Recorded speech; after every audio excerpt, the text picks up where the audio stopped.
Thank you folks for clicking on the video. If you'd like to be informed when new videos go live, please hit that subscribe button and don't forget to hit that bell notification icon.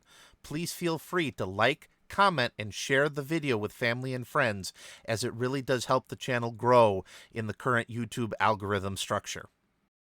Hello everybody and welcome back to Swamp Dog Games. Today we're going to be taking a look at the indie RPG Dames of Asstoria. This book was kindly provided to me by the good folks over at Dead Tree Studios. I just happened to be one day looking through Twitter and saw this book and it looked interesting, and my first thought was, man, I want to take a crack at that. And then literally the next day, the Dead Tree Studios contacted me and said, do you want to do a review of our book? And I said, absolutely yes. If you want, we also have an interview with them available in the card up here, but they provided me a free copy of Dames of Asstoria to look at and review, and that is what we are going to be doing today. Now, full disclosure, this is provided to me for free. However, no money has changed hands. They are fine with a completely open and honest review. You can also watch their review of this RPG via Notepad Anon, and if you're willing to use that as a reference for how you support free and open reviews of your products, you're fine with any result that a reviewer can do on your RPG. Now, the video does in the corner say that does include paid advertising. That is there because there is an affiliate link to this book through DriveThruRPG in the pinned comment down below. So if you do purchase the book via that link, you can also help support the channel in doing so. But I generally recommend buying it directly from the publisher themselves over at deadtreestudios.com. It gets them a slightly better percentage on the sale, and that always does more to help support indie developers, though sometimes people like the convenience of DriveThruRPG, which is why the link is down below. But now, on to the review! Alright, so first thing I'm going to say about this book is a line that I'm stealing from Z. Frank. This RPG is not for children, nor is it for adults that don't act like children. The name, Dames of Asstoria, and the artwork, it does have a somewhat unfair reputation online as being a sex game. This actually isn't. The heck you say? No, this actually is more mature PG-13 game, but it doesn't actually cross that line into being a game that I couldn't recommend on this channel. It's not like Lamentations of the Flame Princess. This book you can still do with your upper teens. This is not an 18-plus book. I would probably recommend 14 or 15 or older for this, but if you like watching anime, particularly perhaps some of the more spicy anime out there, you'll kind of get the humor / the art style that they are going for in this book. Now, I am flashing on screen here some excerpts for the book that are often quoted online as why this is sort of like thought of as more edgy than it actually is, but the game, if you're fine with 15 or up, the PG-13, think about it that way, content, and you watch a spicy anime, you'll get the feel. The review copy I sent, I believe this is the type that they are actually sending out to everyone. It is a thick book. Like, this is almost an inch thick. If you're familiar with Pathfinder, this is about that size, this book. It does kind of feel a little bit more print-on-demand-ish from whoever they did for their publisher. So if you're familiar with Lulu.com or mass-producing print-on-demand services like Amazon Books, this kind of feels like that. The paper, you can tell, is a little bit pulpy in the feel. I'll go in a little bit more when I hit the art. It does absorb some of the ink, so it's extremely matte because of just how much ink the paper absorbs. It does have some line paper, which you can find out more about that history via our interview with Dead Tree Studios up here. But all in all, your standard fare book that you would come to expect. For especially an indie studio that doesn't have a lot of resources, this is actually pretty good overall. This is going to survive getting banged up by you and your players, since you're probably all going to have to share the same book. The binding itself is, again, that sort of mass market glue binding. So you don't want to like push it flat, because you'll end up ripping the binding out, and some of the pages, I'm not sure it's going to survive too many flat pushes, but the book is big enough that just its weight alone should be able to keep the book open for what you need out of it. All right, now that we've talked about the physical book, let's actually get into it, of course, starting with your character creation. Now, this being a Monster Girl RPG, it does have rules for you to create your own Monster Girls. But before I get into that, the in-universe justification. So in this setting, which this book does include its own pre-built setting as well, you have the god Zaquarius, or Zaquinus, that came in and created the world. He created his humans, his demi-fauna, aka the Monster Girls, and the sort of divine race in here. Unfortunately, he's something of a deadbeat dad and got a little bit too interested with his latest project, the humans, and so the demi-fauna and the demi-celestials ended up developing some daddy issues and ended up rebelling him, sealing him in a mountain until, of course, I'm assuming a supplement years later, then resurrects him for story purposes. But before he is sent away to his eternal slumber, he curses all of his children except the humans because they stayed out of the conflict, that they can only birth daughters henceforth. And so that is why when you're playing Dames of Asstoria, it's mostly focused on Monster Girls that the players are going to be creating. Now, it does state that you can create monster guys such as maybe survived through arcane magic down through the ages, or you place it before the whole war in heaven against the Zaquarius, and you can play monster guys that way, or human, though quite honestly, with the artwork, and anyone who's buying this is probably specifically doing it for the Monster Girls, and humans in this game miss out on all of the cool building aspects and are really boring in comparison, so why bother anything other than Monster Girl? If you are unfamiliar with what a Monster Girl is, I highly recommend you do not make my mistake and end up Googling it without turning Safe Search on first.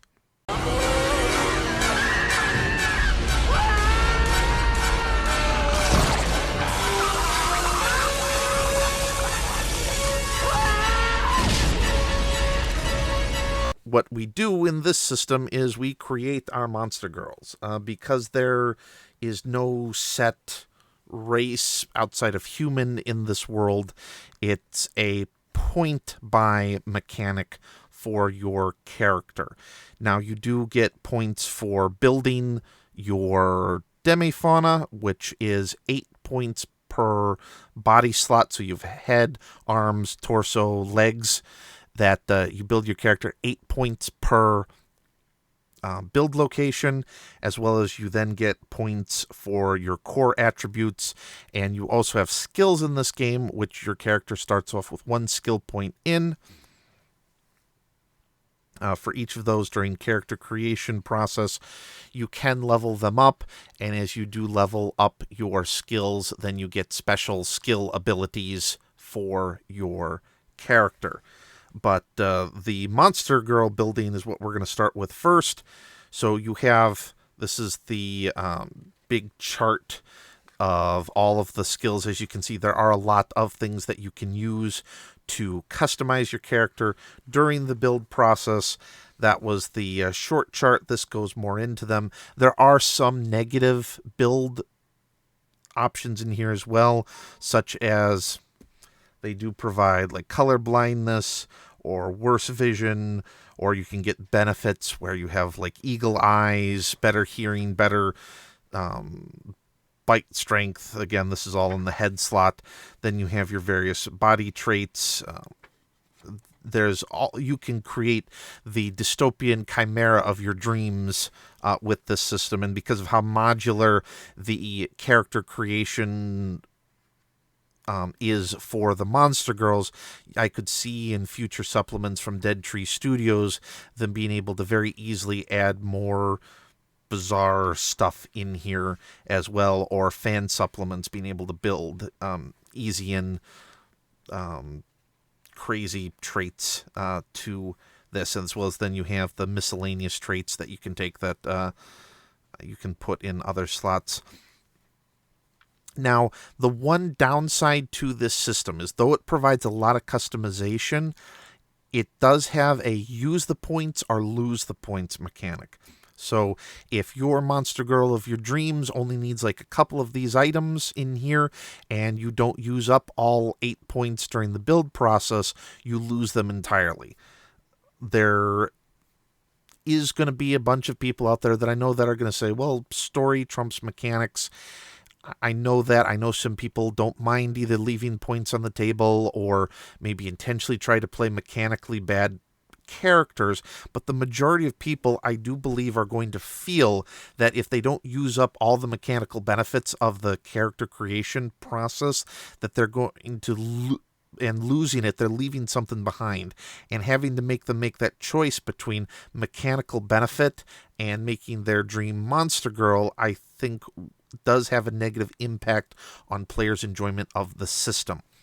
I contrast this build mechanic system to that in Shadowrun 4th edition, of which I've played quite a bit of. In that system, it also has a point buy mechanic for creating your character, but if you don't use points during the character creation system, like building a vampire or building a mage or building whatever in the Shadowrun creation system, those points still transfer over later, where you can make use of them in the equipment phase. Now, in Shadowrun, they balance it out by saying you can only spend a limited number of points, for instance, in the attribute process or the attribute process, so you don't just max out everything, but it does allow you to spend those points elsewhere in the character creation process, so you never feel that you're leaving something behind that is unusable. You're making a balancing choice, but not a use it or lose it choice. This build mechanic of either use those 8 points or lose them, I do not like personally, and I think it does have a negative impact on player enjoyment. Now, there's tons of variety, so you can always find something that can give your character mechanical benefit, but if you don't want all of those mechanical benefits, those are the players that are going to be impacted the most in this system. Now, as I said, with skills, I'll go into how they operate later. It's a D10 resolution system for skills. You level them up. Your character gets all skills, 1 point in every skill at level 1, and then as you level them up, you gain additional abilities for those skills. So let's take here for the survival skill, just because it's on hand, that when you level up your skill to level 3, you have additional an environment that you can get a reroll in. You level up your skill to level 7, you get additional benefits when tracking other creatures in the system, and you max it out at 10. Then you get, penalty, or the enemy gets penalties to traps that you set because you're just so good at setting them. One minor note, because this is Dead Tree Studios' second RPG, you can see some signs of what looked like cut and paste from their previous RPG, the Fallout Orchestral, in here. I don't remember where I saw them in, but you can see one where the wording isn't quite right for a fantasy setting, but does sound exactly like what you would have in a modern or slash post-apocalyptic setting like Fallout Equestria was in. So a little bit more careful check on some of the wording, I think, would have been a benefit in this game. But that's just a consequence you're going to suffer from any indie RPG, just because they don't have the time or money to dedicate a full-on person whose job is just to catch up on small little details like that.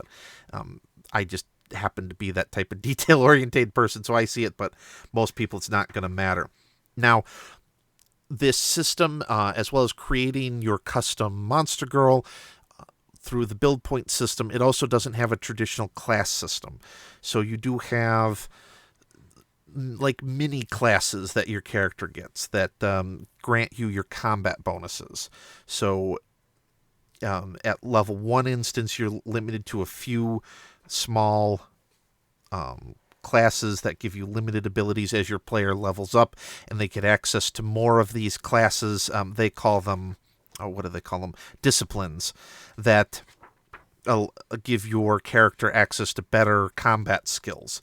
Of course, then the requirements necessary to get these later classes do go up as well. So you do have to be careful of where you invest your points in your character leveling up, that you do want to be aware of what the end result of your character is that you're trying to generate because of those requirements.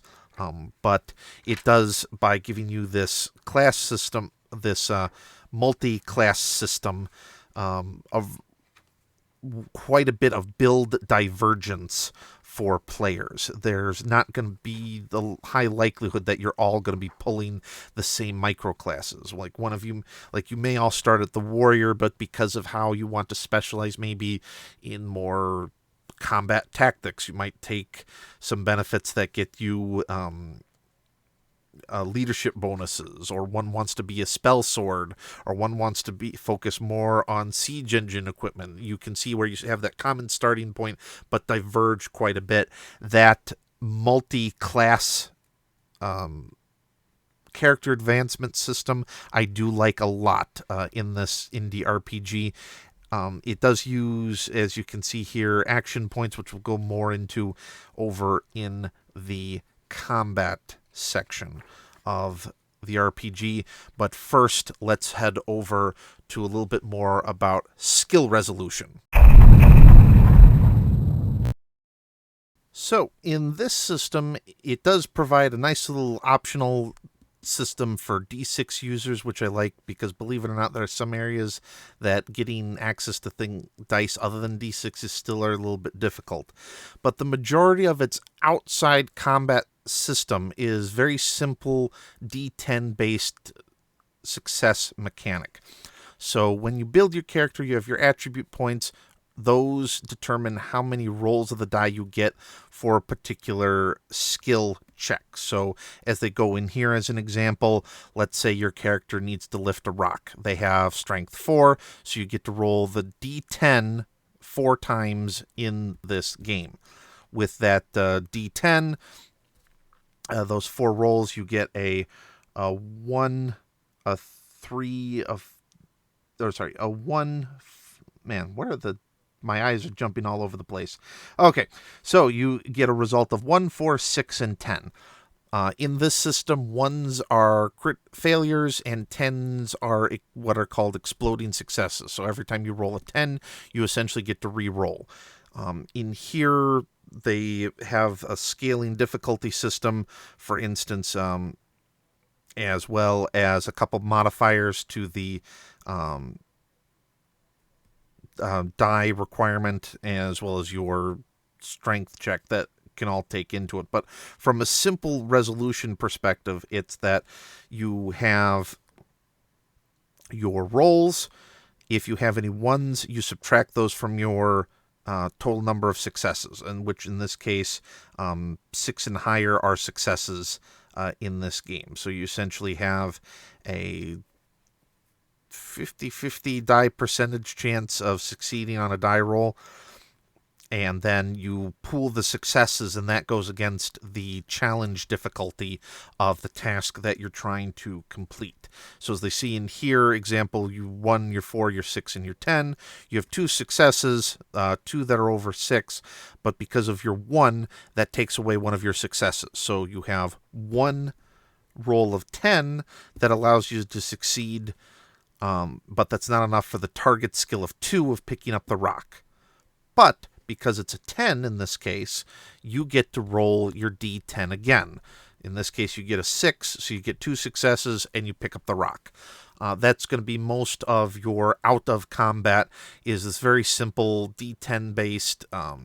You have a target number, you have X number of die you need to roll, you need to try to roll a number of successes equal to or higher than the die and then the success target number, and hope that you don't have enough ones that takes away from those successes, that ends up getting a critical failure because all of your successes are taken away because of ones. And then you get the bonuses based upon what your skill level is in the particular attribute, or in the particular skill category that you've leveled up your player. Now, however, we get to the combat system of the game. As you can see here, for the out-of-combat system, it's just 1 page, and half of the page is optional rules of how to determine difficulty in this system. The next couple pages go into actually how the whole crunchy combat system works. Now, I do include magic and spells in the combat system as well, because most of the time you're going to be using them in combat. We'll go over that in a moment, but as you can see, this is a lot thicker than just the out-of-combat system. All right, and now we get into the actual combat actions of the Dames of Asstoria system. So you do have your initiative concept, highest goes, everyone conducts their actions. Your initiative roll is 1d10 plus a couple attributes. In this system, as I mentioned earlier, with the disciplines, when building your character, your combat actions cost AP. So as your character increases in level, that increases the number of actions you can do per combat round. There are some fixed costs. For example, movement speed costs 1 AP.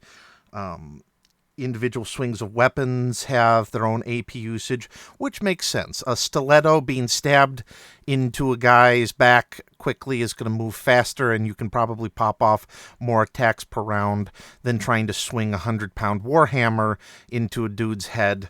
Okay, makes sense. Spells cost about 1 AP, and special abilities cost 1 AP again. While out of combat uses a 1d10, now you get into a percentile die system. And this is where numbers start going all over the place. So it's roll to hit, and you're rolling against the enemy's DC or dodge chance, or if you're doing something with an opposed roll, whoever rolls highest wins. It is your standard roll over mechanic, so as long as you can roll higher than the opponents, look at their DC as chance of failure. For instance, like they have a DC 25, whatever your bonuses are, you effectively count that as a 25% chance or lower of failing to hit them. You get your actions based upon your discipline/class, and that determines your active combat skill abilities that you can use in the combat arena. Let's say here we use the brawler. You throw a haymaker versus stabbing someone in the back with a stiletto, maybe 1 AP. A haymaker here is AP 2 to roll a body check, and if it's successful, you're able to knock your target on their ass type of encounter. However, what makes this difficult is all of the stacking status effects that can get involved. I played Call of Cthulhu once and remember the system for D100 being rather straightforward. This is starting to get into making D&D 3.5 look simple in comparison, as you do have, for instance, as different amounts of damage come to your character, then that triggers different types of wound impacts. When you your 2-hit modifiers based upon size, based upon maybe some spell status effects. If you do hit 0, then you start rolling your death saves. You do have the opportunity for damage over time, or DOT, D-O-T, that can occur. Armor in this system, thankfully, it's not a... it either damages them or doesn't, like in D&D, where you roll the AC and you're effectively rolling their dodge chance and the chance of penetrating armor in the attack simultaneously. Here, it splits that out. So you attack their DC, their dodge chance, and then whatever damage that, and if you hit, then the armor value subtracts from the damage dealt. So if you, let's say, have an armor value of 5, you end up rolling through your weapon or special ability at 10, you subtract the 5 damage goes through to the enemy. Then you can also have a multitude of item conditions that can impact the combat round if things are in poor shape, if they're in optimal shape, both the weapons and the armor. You can have the optional rule of then expanding out the damage type versus the damage that the armor will defend against option in here. It starts getting a little complicated, and you as a game master and your players, especially since this is its own beast, not based off of anyone else's system, you're going to have to continuously run back and forth for all these charts. It will be a long time before you can commit this stuff to memory when engaging in combat. Plus 2 then, if you're familiar with 3.5, they had the advanced combat maneuvers. For instance, here you can go into a chokehold, a pin move, a parry, or a flying tackle. Love those flying tackles, man. That then have different impacts on the combat scenario. Combat, again, continuing until either the enemy retreats, you die, or you win type of environment. Using creatures as improvised weapons, multi-wielding, that all have quite a lot of math that you're going to have to keep track of if you want to get into more dynamic and unusual combat styles. Plus then the different status impacts that can come from the environment. There's environmental hazards. As you can see here, the light can impact your combat situation. If you fall, impacting your combat situation, low oxygen, suffocation, poisoning. If you have a disease, in this game, by the way, you can die of dysentery. They have a whole section here dedicated to all the diseases you can get, both mystical and real world-ish. Extreme hot and cold, how it impacts your AP, as well as your combat effectiveness capability. Plus, then they give you a handy chart for fall distance based upon how many seconds falling, how fast you'll end up falling type deal.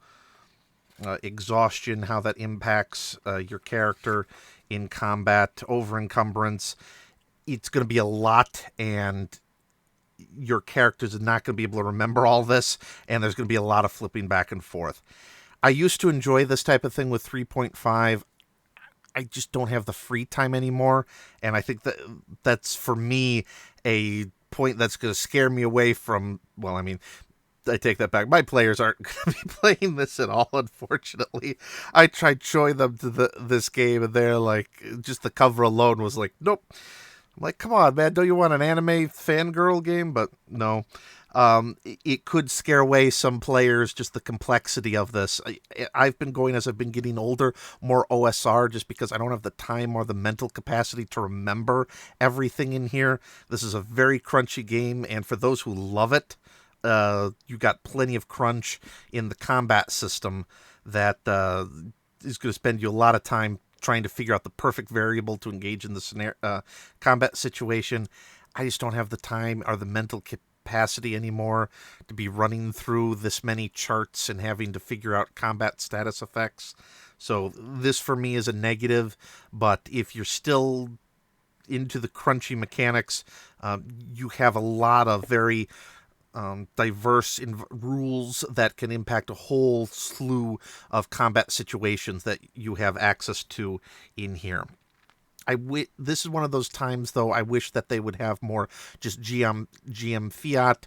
That you go, hey, you're in snow, therefore just +2 AP cost to actions because of the cold. Something simpler than that, than to go into so many bespoke. But if you are sort of like scared, the type that like don't like thinking of things extemporaneously and wants like a dedicated chart of cost actions in your system, that is provided for in here. As I said, you do have a bunch of diseases. I mean, the first thing that you can die of here is dysentery, which is a Oregon Trail reference. Though I'm not sure why you had to cross that out, but other than I'm assuming that's the exact line from the game. But hey, plenty of disease charts as well that you can get in here. Some idea and curses that can also impact the combat situation as well.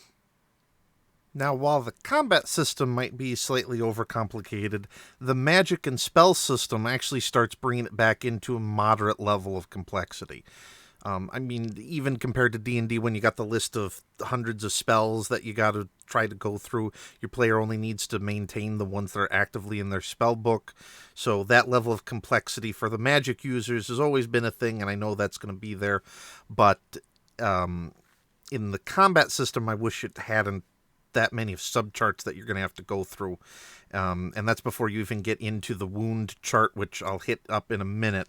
But for the basic combat spells, you gain 3 extra attributes that stats that you're going to be using for determining your wizard's ability, rather than Vancian magic that D&D, Pathfinder, and most OSR games use, where you use the spell, then you forget about it, and you take a long rest, and you can then regain spell slots for your character. Dames of Astoria uses a mana pool system. So based upon how big your mana pool is, each spell has its own mana costs and a variety of requirements to learn the spells, and the mana cost to use it, but your character regenerates mana naturally throughout the day. As they say here, normally about 1 mana per hour during normal activities, 5 per hour of rest, 10 per hour while sleeping.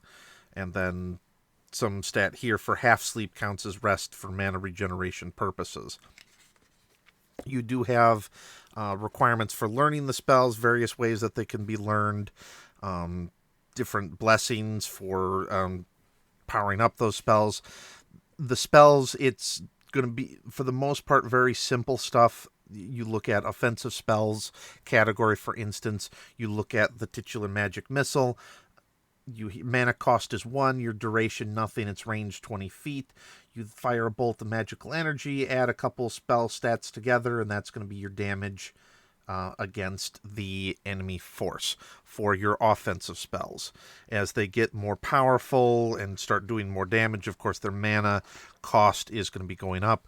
Your defensive spells, like your Featherfall, cost 3 mana, and you end up using some of your stats to determine how slow your descent will be for jumping/landing purposes. You do also have some healing spells, some utility spells that have their mana cost that can be used outside of combat as well. Again, that most of the spells in here, you can kind of get the D&D reference. Some you just can't escape, like detect traps you need, because in any sort of adventuring world, you're going to have traps and you're going to need to detect them. But by having the mana pool system, it allows you to not have the wizard or spellcaster become just a dead weight after he's used all the spell slots for the day. He can use lower level spells for lower level encounters and then save up his mana points for, well, actually hers, because everyone's pretty much a female in this game. Use them for the boss monsters later. So you do sort of have that hidden cost accounting that's going on in the background as you're trying to maintain the proper amount of mana expended to mana or to spells being used. It also allows this type of system for a player to use spells and not feel like they shoot themselves in the foot quite the same way Vancian magic does. It has a huge incentive to not have players engage with magic on the lower level enemies, thus keeping the wizard out of a lot of conflict until the boss engagement. Here, by the mana pool system, I think allows for players to reasonably expend magic and to engage in combat to a level that will allow them more magical use in their combat encounters. You do have multiple different schools. As we said, the offensive, the healing, Helios spells. These are starting to get into sort of like your divine spells. There's some necromancy spells, defensive spells, enchanting stuff that you can do, all of which, that goes into the bestiary. All that engages in different combat bonuses and some out of combat engaging spells. All in all, a nice system for a mana based system.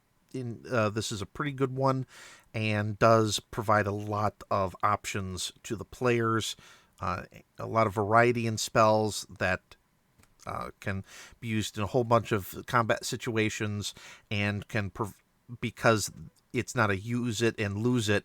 To some of these, you can figure out how to use them in a utility context with the GM's permission as well, that provides some unique opportunities for out-of-combat uses of these spells that, again, don't waste spells that could be used in a more necessary fight later, and allows people to think more out of the box in utilization of these spells with the mana-based system. So now that we've gone over both the combat and the magic, now comes what I was holding off on talking about, the wound system. So using your weapons and multiple stabbing, you cause enough damage, or through magic, you cause enough damage. They give this chart here about how much damage you receive, then gives your character a permanent wound.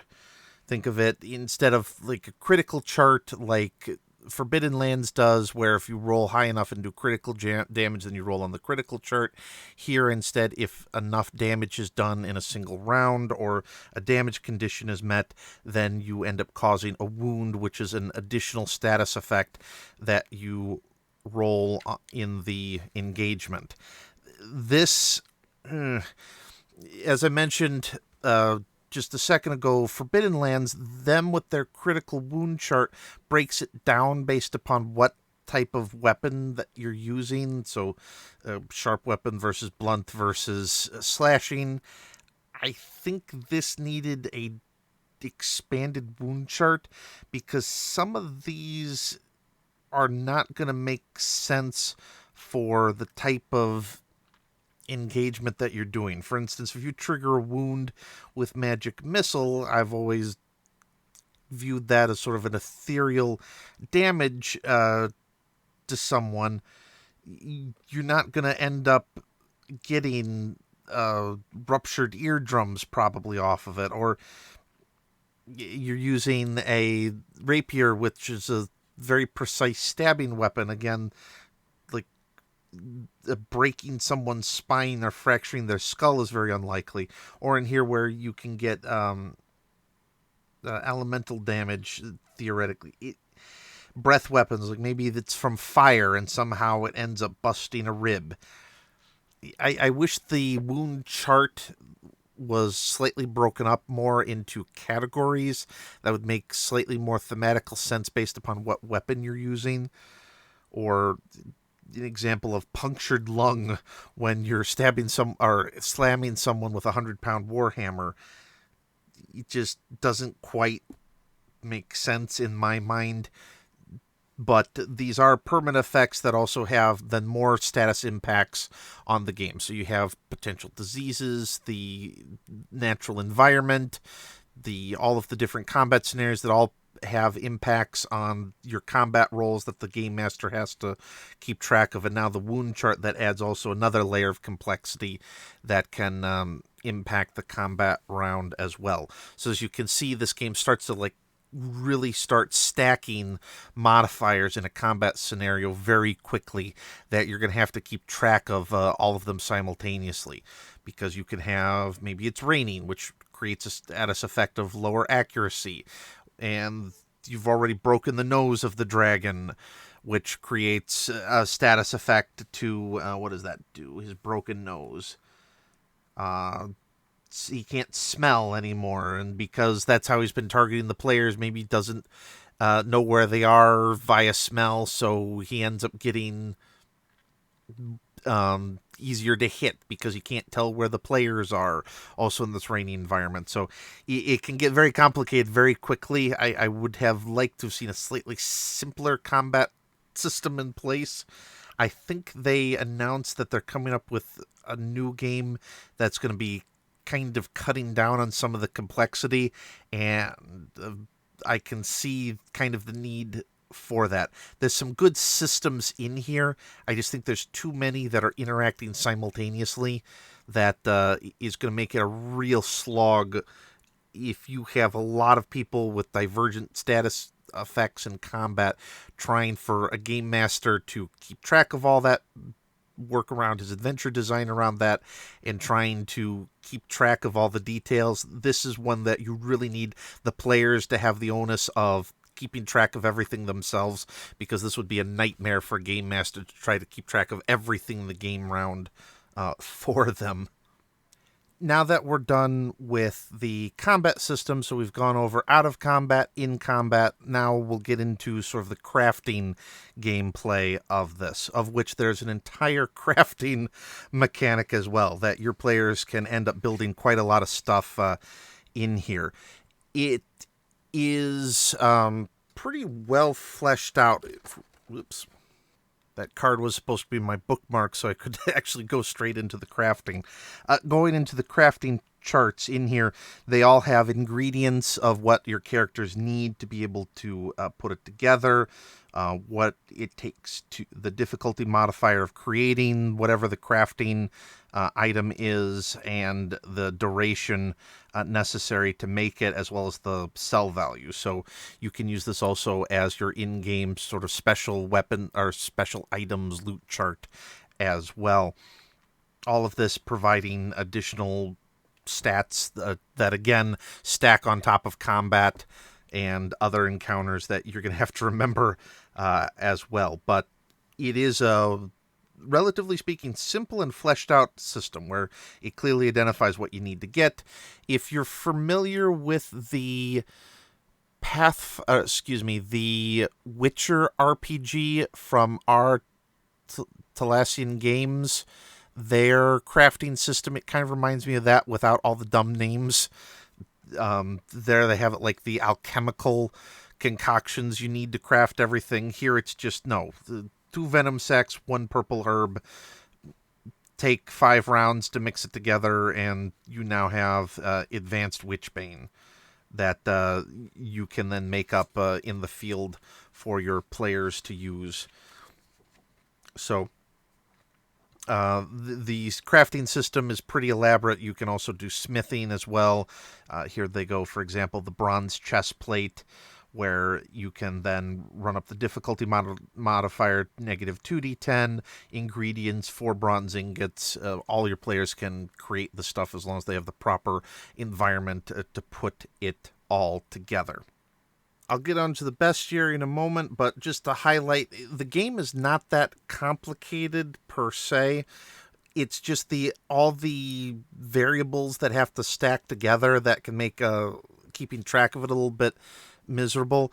From page, putting it on 34 through 71 is all of your really core rules that are required to run the game. So it's not actually that long, about 40 some pages. of the combat rules, the character creation, how they work, and advancement. So that part is not complicated. It's just all of the one-off exceptions to everything and the combat stats that all have their own defined categories where things get a little bit complicated. Now in this book, page 72 through 299, this big chunk, which is almost an inch thick, is all the tables and everything necessary that I've been mentioning in here. So here are all your core rules, then here are all the tables with the crafting, the weapons, the armor, the special skills, your character classes, everything, your monster girl creation traits are all in here. From a design perspective, I'm a little bit torn on this. It's nice that all the core rules are put together here, that you just hand this to a player. You can, if you have the PDF printed off, and therefore you're not bogging them down with all of the charts and tables necessary to run the game. On the other hand, as a traditionalist, like with the D&D book design theory, I kind of wish that they kept like subjects together. So instead of all the core rules where it just like briefly talks about disease, briefly talks about combat, briefly talks about wounds, character creation, it kept all the tables together, such as here when doing your character advancement or character creation. It would then go character creation, and then you would have all the character creation tables in there. You would then go into combat, and maybe for combat not, but in the crafting section, then have all the crafting tables together. If you then go into your curses, all the curses table together. Your magic section, then all the magic tables together. It's personal choice.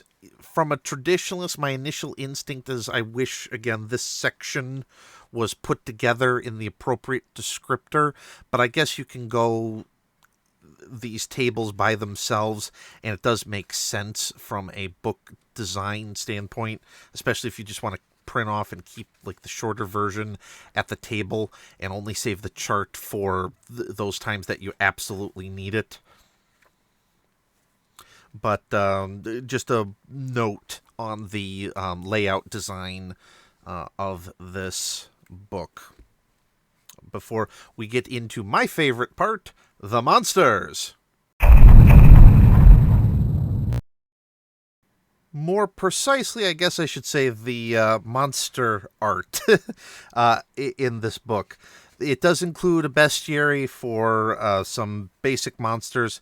Their artist does an amazing job in here. What originally brought my attention to here was, in fact, looking at their Twitter feed, which then linked to their website, their art, which sort of on their Twitter feed, their older art looked a lot like the old Flash game art, if you're old enough to remember that, such as Adventure Quest or from Artrix Entertainment. The artwork was very Flash based, in my opinion. This newer art cleans it up a lot better. It still retains kind of that old classic Flash-based art look, but sort of mixes it with Japanese anime slightly, so in my mind it looks like a cross between those points.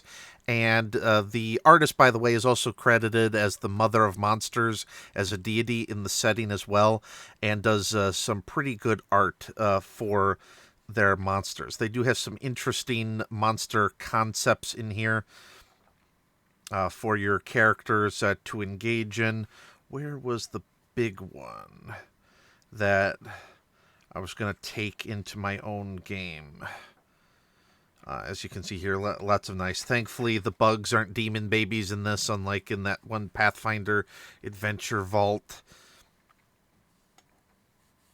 Oh, where is it? The Woolly Scorpion? No, that it was Tomb something.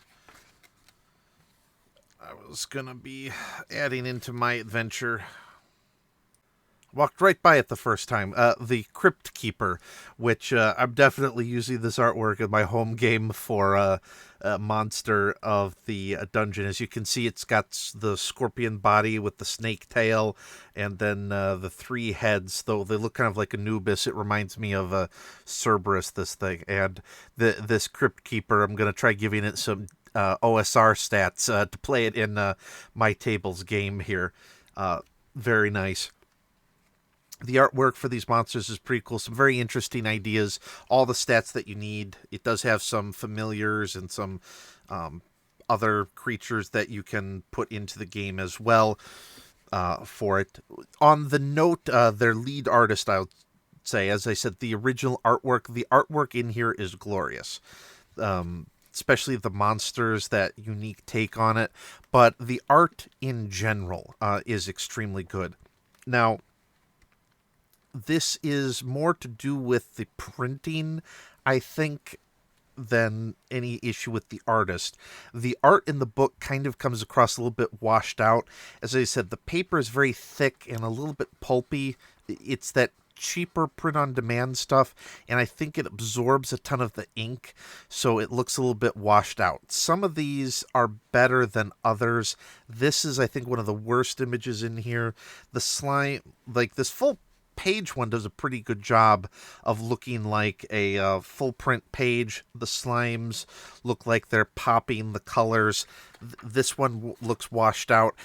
When you look at the PDF especially, you can tell that there seems to be something to do with the printing process that washes some of these pieces of art out a little bit more than others in this book. But I think that's to do more to the paper quality, absorbing perhaps too much of the ink. But their artist does an extremely good job with everything that she put into the book. A lot of very different art pieces in that kind of half anime, half flash style work. Even the sexier pieces, for this being a Monster Girl game, again, all that look, if you're into perhaps spicier anime, getting comfortably to that line without actually crossing it into some nice artwork for the book. Some gorgeous stuff, and I'm definitely going to try to see how I can use some of these in our campaign locally to get some unique spicy monsters up.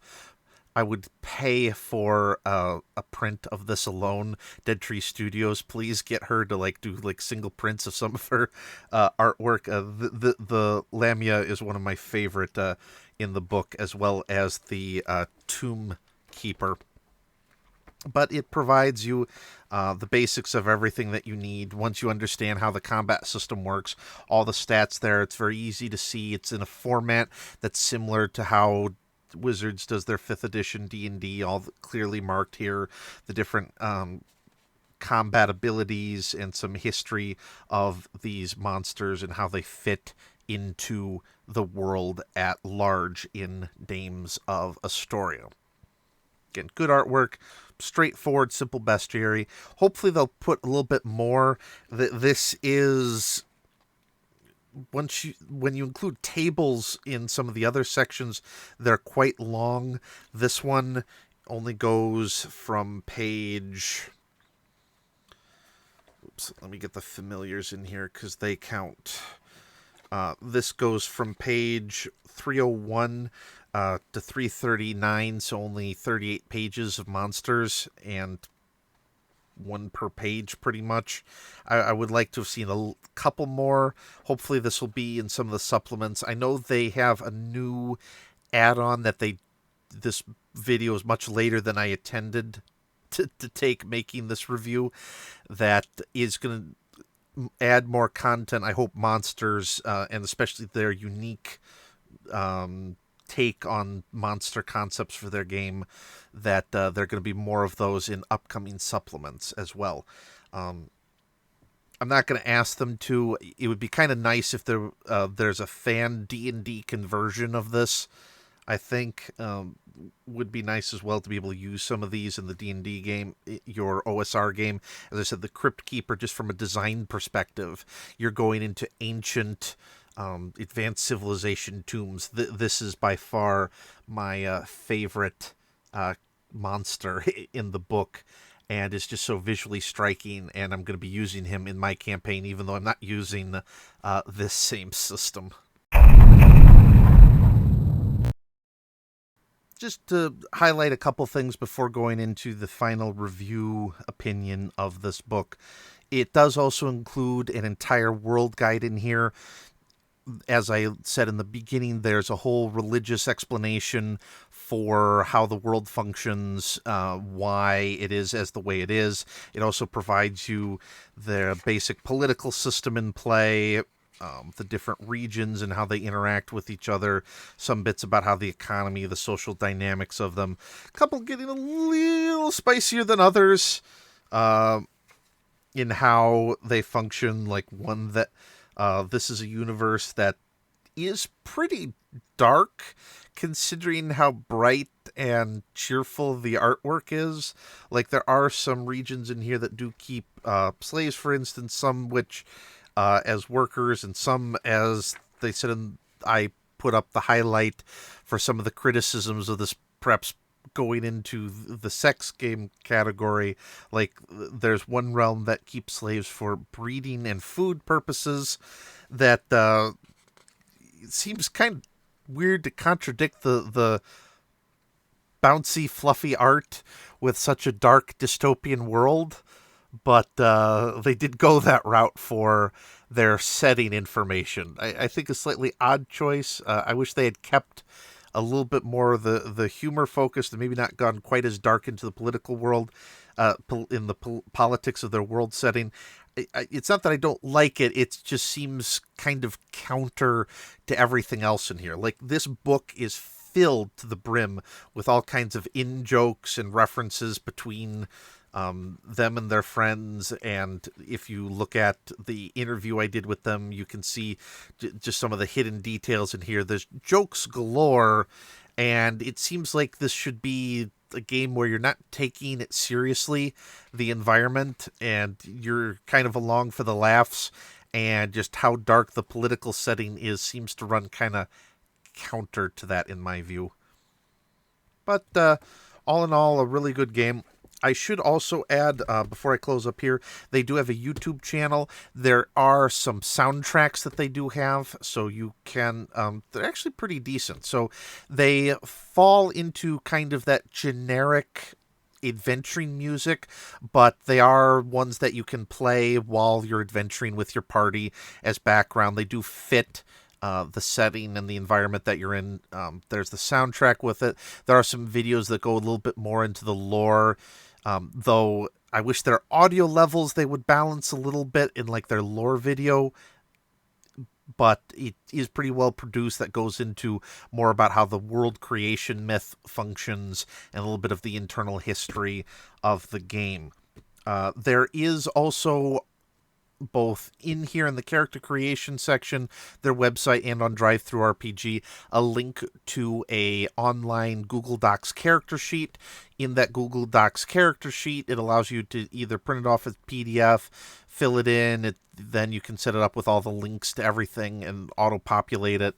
It's nice to have a company put together a Google Doc like that for those who can access it, to be able to run their characters off of already pre-made. You just have to copy the master document format to your own Google Drive, and then you can run your characters online in not quite an old school Hero Lab format, but pretty close by the online mechanic for the game.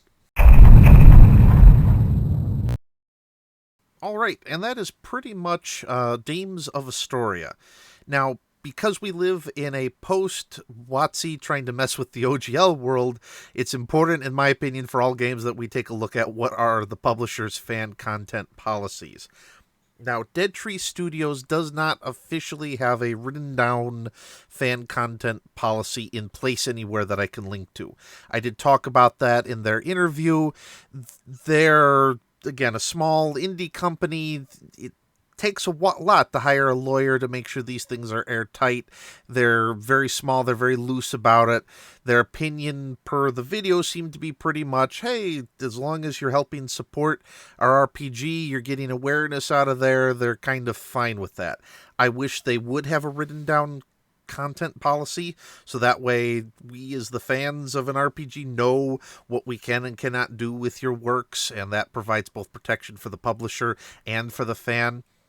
I work in a very highly regulated industry where everything has a federal law or state regulation that governs how you're supposed to do practically everything, and that provides a lot of comfort when dealing with interactions with customers, because you know then exactly what is your legally defined limits of what you can engage in, and that provides both protection for you, the business, and the client know what your relationship was with each other is. That works a lot in here. The OGL did a great job of helping build the open gaming environment of the D&D engine game, because it clearly defined what are our rights and abilities to expand upon their rules, and what do they protect that they view as off the table for the fans, and I think that's a good thing. Their more liberal policy is here with Dead Tree Studios. At least you don't have to worry about Dead Tree Studios sending the Pinkertons after your ass if you decide to make fan content for Dames of Astoria.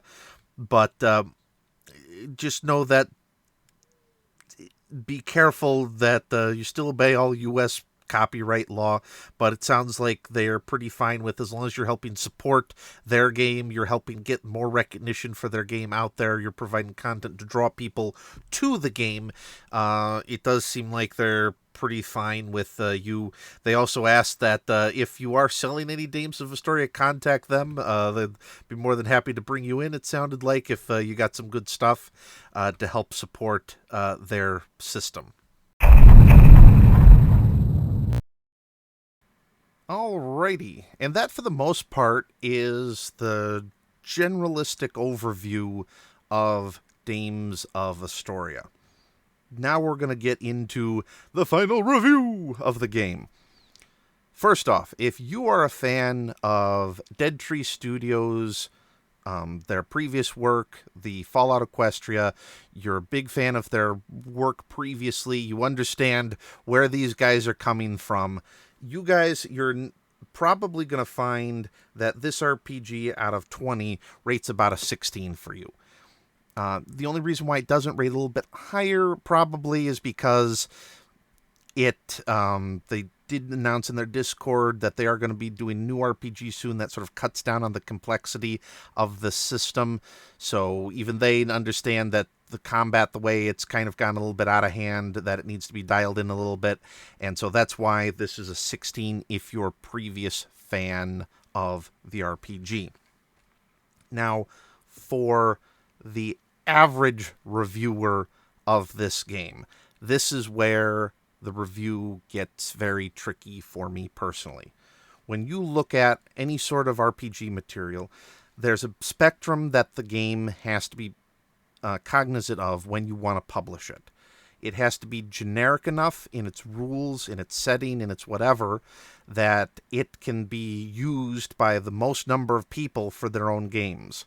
But you make it too generic, and it's completely lost in the sauce because no one ever hears about it because it's just a generic RPG. You make a distinct RPG. Plenty of people will hear about it, but because of the distinctiveness of the rules, the distinctiveness of the game mechanics, of the story, make it so that it makes it more difficult for players to use your RPG, just because either it scares them away because of the subject matter, or is so specific in its uniqueness of game mechanics that's just not usable by the vast number of people. Dames of Astoria leans entirely on the distinctiveness category. This is a handmade, bespoke RPG mechanics for this game.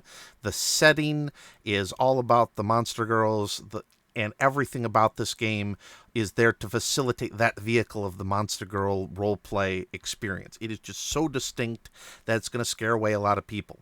And that's even before you get into sort of the unfair association of this just because it's got some hot artwork in it being associated with a sex game, which it isn't. But all of that distinctiveness means most people are probably going to shy away from it initially. When you look at the core rules of this game, that distinctiveness, it also has a distinctive feel of it feels like you're playing your best friend's homebrew RPG.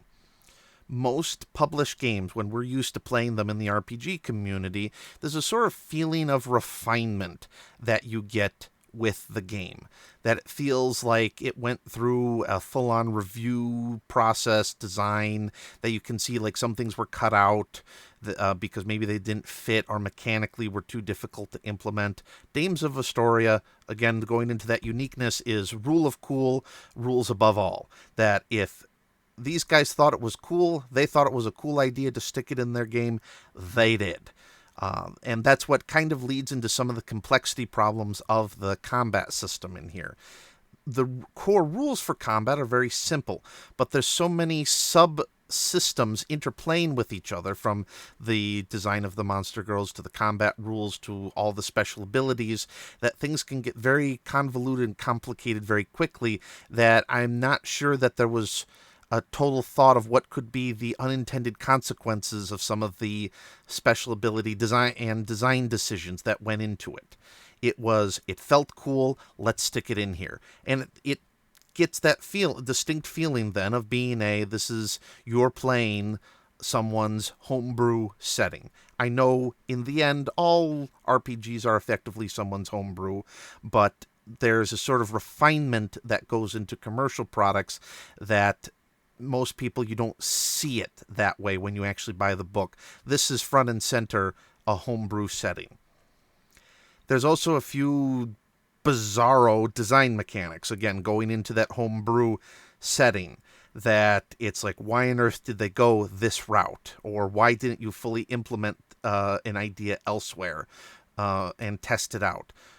Big complaint I have is their RPG character sheet. There's no character sheet in the book. They have an online Google form that they reference that you can go to. Now you can print it off there and you can use it, but it makes it feel again like a homebrew because your friend wouldn't have had time to go through InDesign or whatever Adobe software handles creation of character sheets and print it out. You instead get a Google Doc. Now they do have some PNG photos of what would look like a traditional character sheet, but why don't you have that in a PDF that you can download on your website instead of a couple PNGs? And why isn't it in the book? Again, it reinforces that this is a homebrew feeling game. Now that's not fully a negative, though. It does have that lack of refinement, but what it gets is a lot of distinctive and funny humor throughout it. Some things are humorous because you can see where it was copy and pasted from somewhere else. I think due to some wordings in some places, it might have been copy pasted directly out of Fallout Equestria, which leads to some humor. But other things, it's because of the writing. It's a good number of funny vignettes as you go through here. There's also that distinct feel with that a lot of this humor is derived from group in-jokes, thus leading again away from that refinement feeling where you would make more general humor that more people could understand, to instead you're seeing people having fun writing an RPG and putting in little jokes that they all understand throughout, but you being an outsider might not necessarily get all the references. Like Sequarius in this book, The God, when the game designer Zaquan. You think, oh, that's a dumb self-insert, and finding out in our interview, no, that was actually a tribute from one of the writers to their game designer, not a self-insert having him the god of the universe. Those little things that if you didn't talk to them, you wouldn't know, and you would form perhaps incorrect opinions over the source of some of that humor. And there's a lot of weird, funny humor in here. that makes it a very distinct, unique reading experience. The best example that I can think of a product like this being actually physically professionally produced before is the Artrix Entertainment online RPG series. As I'd said earlier, the artwork is what originally intrigued me. It looked a lot like old style Flash artwork. And going through here, not only the Flash art looking artwork, but the humor reminds me a lot of the type of humor you encounter in Artrix. Those little funny vignettes that is what drives you through this book. It drove you through their Artrix's RPG, and what drives you through a Dead Tree Studios book. Where I think in some ways I might have had more fun reading the book than necessarily maybe having playing the game, because of all of that unique little humor and little chuckles I got here and there, as it looked like in jokes or funny little references, or like those WTF moments of like, what on earth were you thinking when you came up with that idea in this system? Of course, though, this is again more mature. It's a hard PG-13 rating. It's still a very enjoyable system to read through. I personally enjoyed this experience. I would like to have an opportunity to play this with a group of people at some time. I think at a convention would be the absolutely perfect place to do this with the guys over at Dead Tree Studios. But this RPG is for those you want to have just to facilitate lots of laughs with a couple guys, maybe open up a few beers and have a night of just funny, stupid stories that you can generate just because of the absurdity of the setting, or you are really into the Monster Girl aesthetic and want a role-playing game that specifically fulfills that niche hobby of yours. This setting is just not capable of being used for more generic fantasy roleplay, in my opinion. Even though it says you can play a human in here, it cuts out so many mechanics that it really shows that if you playing this, it's for the Monster Girl aesthetic. Everything in here supports it. Everything in here is a vehicle to deliver that roleplay experience of the Monster Girls, and that's why you want to play this RPG. If you're a general consumer, you're not a pre-existing fan, you're not here for the laughs, it is an above-average RPG. There's a lot of content that you do get in here, and I mean a lot of it. And some pretty interesting ideas that could probably bring a spark of creation to some unique ideas of your own, whether it be the setting, the art, or just some of the oddball rules that are in here. But unless you are here for Monster Girls, this RPG can't really facilitate much outside of that experience. It's not going to be compatible with anything else that you own currently, thus making it difficult to sort of get in here because you're locked into a very small niche product that only has like one support book, and I'm not sure how much of that is just stories and adventure pathways and how much of that is mechanical add-ons to the system. But just so you know, I am a fan of this book. I liked it. I had a really good time reading it. I hope to have a really good time playing it when I can eventually get a crowd together to try it out. I think we'll get lots of laughs and some funny stories that we'll be chuckling around the table for a while, because this is designed to facilitate that just bizarre, off-the-wall role-playing experience, because it's just a bizarre, off-the-wall book that's a fun read. If you can get it on sale, I highly recommend giving it a chance. The links, of course, are down below. Again, highly recommend you buy from it directly. Buy from Dead Tree Studios directly at Project Dead Tree Studios, just because they get a better percentage of the sale when you do it direct from the publisher. But I had a fun time, and I think if you're willing to have an open mind and just want to have the few laughs as you play an absurd RPG experience, this can be a fun time too. It's just not going to be something that a lot of people are going to jump head first into, because it's such a unique product, but it's that unique distinctiveness that makes me so glad that it's on my shelf, because there's some cool ideas in here that I would have liked to have seen fleshed out, some ideas that I will be taking and trying to move it into are incorporated into my own RPG game as well. So it's worth getting it if you do get it, but for a lot of people, I think it's going to be a little bit of a harder sell, but very entertaining. And if you like unique and weird things, it will sit very nicely on your shelf. But this, of course, isn't just me about ranting about my opinions at you. I'm hopefully trying to create a community of RPG reviewers out of this. Why don't you comment in the comments down below? What are your thoughts? Do you think I was right or wrong about the rating, right or wrong about any of the opinions of the game mechanics throughout the review? This is your chance to let us know. I hope that you go over to Dead Tree Studios and give them some love and at least try it out. Give them a shot. I think you may be surprised with how enjoyable it can be. Even despite some of its flaws, it's not quite a like hidden gem, but if you're willing to put up with its more out there eccentricities, it can be a fun time to be had for sure. Other than that, we'll have another review coming up soon of another RPG system. Hope you enjoyed this review. Hope you like, comment, subscribe, share the video. If nothing else, share this video out there so Dames of Asstoria can get some good press so that hopefully others can give it a shot. Maybe somebody who this is the perfect RPG will be able to find it if you guys share the video far and wide out there on the internet. So please let me know. If you do share it, where you share it at, please put that in the comments down below too, so we can see how things are going.